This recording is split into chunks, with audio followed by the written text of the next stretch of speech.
To discuss, let's bring in Alon Ben-Meir, professor and senior fellow at New York University's Center for Global Affairs. Alon, this looks like the biggest political challenge Israel's Prime Minister Benjamin Netanyahu has faced in years. What are you reading into the polls and the general mood in Israel?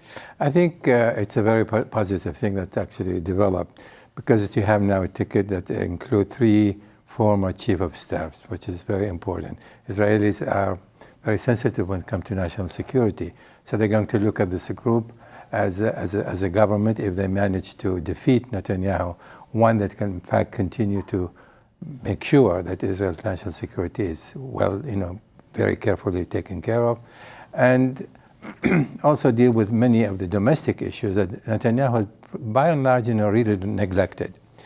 My observation, my sadness though I should say, is that none of these parties, or the combinations of parties, are talking about a solution to the Israeli-Palestinian conflict. And that is really missing. There's no national discourse about this issue.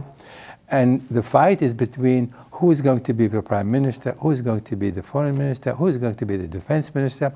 And this coalition, so to speak, between Gantz and Lapid, you can see what they agreed. They agreed, I will be 2.5 years of prime minister, that is Gantz, and Lapid will be a 1.5 years prime minister. So instead of looking at the national purpose, the national goal, the national objective, and work towards some kind of national unity, they're very concerned who's going to be the prime minister, who's going to be the defense minister. That is the problem the Israeli politics has had, and that's unfortunate. Prime Minister Netanyahu is President Trump's closest ally in the Middle East, perhaps maybe even in the world. And there's a lot of echoes in terms of what President Trump says about Democrats in the United States and what we just heard Netanyahu say about his challengers in the Israeli election. He called them leftists. That's accurate, though, isn't it? Not really. They are more centrists than leftists. There is still leftist party. The Meretz is leftist. The Gabi, the Labour Party, more or less still leftist.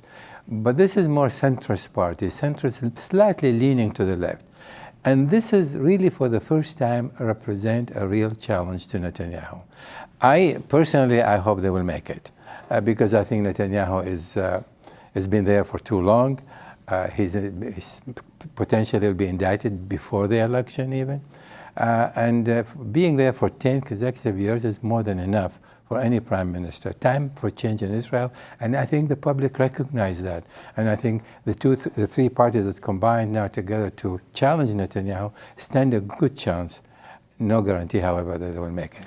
So, to David's points, it's pretty clear that Netanyahu is President Trump's favorite candidate, and yet we don't see the U.S. administration trying to intervene so much in his favor as other administrations have done in the past. And I'm referring to Bill Clinton, for example, that clearly endorsed Shimon Peres when he ran against Netanyahu in 1996. What do you think Trump is not trying to do so? Well, I mean, Trump may be popular in Israel, but Netanyahu is becoming less and less popular at this juncture.